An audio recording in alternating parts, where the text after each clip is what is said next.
Hello friends, welcome to channel final try. आजच्या व्हिडिओमध्ये आपण इंटिग्रेशनचा पुढचा टॉपिक बघत आहोत. त्याचं नाव आहे definite integration by method of substitution.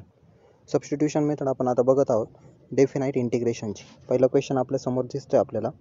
त्यानंतर आपण नेक्स्ट स्टेप असते let I equals to assume करून घेतो. जो काही इक्वेशन दिलं आहे त्याला let I equals to assume केल्यानंतर त्याला इक्वेशन नंबर 1 दिलं. त्यानंतर आपल्याला आता हे सगळ्यात पहिले सबस्टिट्यूशनचं क्वेश्चन आहे की नाही हे ओळखायचं आहे. तर सबस्टिट्यूशनचा क्वेश्चन कसा ओळखतो आपण, जो काही इक्वेशन दिलं आहे त्याच्यामध्ये डेरिव्हेटिव्ह आहे का ते आपण चेक करतो. बघा कॉस एक्स आहे, कॉस एक्सचा डेरिव्हेटिव्ह काय येतं साइन एक्स. याच्यावर माझ्या लक्षात आलं की हा सबस्टिट्यूशनचा क्वेश्चन आहे.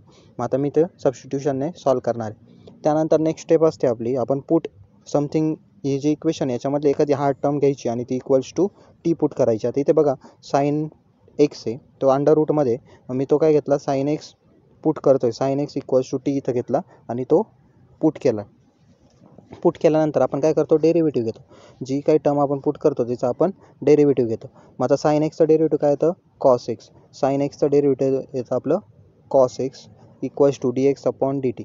कारण की टीचं डेरिव्हेटिव्ह काय येतं नेहमी लक्षात ठेवायचं D T upon D x.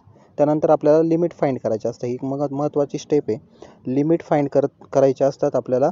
Substitution मेथडमध्ये आपल्याला एक्सचे लिमिट दिलेले असतात, ते आपण टीचे लिमिट फाइंड करतो. इथं का पुट टीचे लिमिट फाइंड करतो कारण की आपण इक्वल्स टू टी पुट केलेलं आहे. जो काही व्हेरिएबल घेतो आपण इक्वल्स टू, तो आपल्याला पुट करायचा असतो. इथं एक्स आहे, आता टीचे लिमिट आपण फाइंड करते. त्याआधी काय करायचं बघा, आपण डेरिव्हेटिव्ह घेतला आहे, एक्सची टर्म डी एक्स जो आहे तो एक्सच्या टर्मकडे घेऊन जाणार आहे आपण. मग काय येईल आपलं cos X D X equals to D T. ही स्टेप अशी आपण लिहिणार आहे. हा एक कॉस एक्स कन्सिडर नाही करायचा आहे, तो एक्स्ट्रा झाला आहे. Cos X D X equals to D T. त्यानंतर आता लिमिट फाइंड करतो आहे मी. लिमिट फाइंड करण्यासाठी असा एक टेबल तयार करून घेतला. वरती एक्सचे लिमिट लिहून घ्यायचे अगोदर, एक्सची टर्म जे काही लिमिट दिले, लोअर लिमिट लिहायचं अगोदर, त्यानंतर अप्पर लिमिट लिहायचं. नंतर आता आपल्याला टीचे लिमिट फाइंड करायचे असतात. टीचे लिमिट फाइंड करण्यासाठी पुट करतो आपण. पहिलं लिमिट काय आपलं एक्स इक्वल्स टू 0 आहे. मग एक्स इक्वल्स टू 0. मग आता इथं बघा आपण पुट केलं आहे sine X equals to T. त्याच्यात आपण पुट करणार आहे एक्सची व्हॅल्यू. या एक्सची व्हॅल्यू आपण काय पुट करणार आहे 0 पुट करणार आहे. मग त्याचप्रमाणे साइन 0, त्याचा ॲन्सर काय येतं साइन 0चा ॲन्सर 0. मग आपलं पहिलं टीचं लिमिट काय आलं 0. बघा इथं मी 0 लिहिलं आहे. मग इथं आपण जे ॲन्सर येतं ते टीच्या जागी लिहून टाकायचं. त्यानंतर नेक्स्ट लिमिट काय आपलं एक्सचं π/2. मग आता एक्सच्या जागी π/2 पुट करणार मी. मग टीचं साइन π/2चा ॲन्सर काय येतं 1. मग टीचं लिमिट काय आलं माझं 1. मग ते इथं मी पुट केलं. टीचं लिमिट काय आलं इथं 1.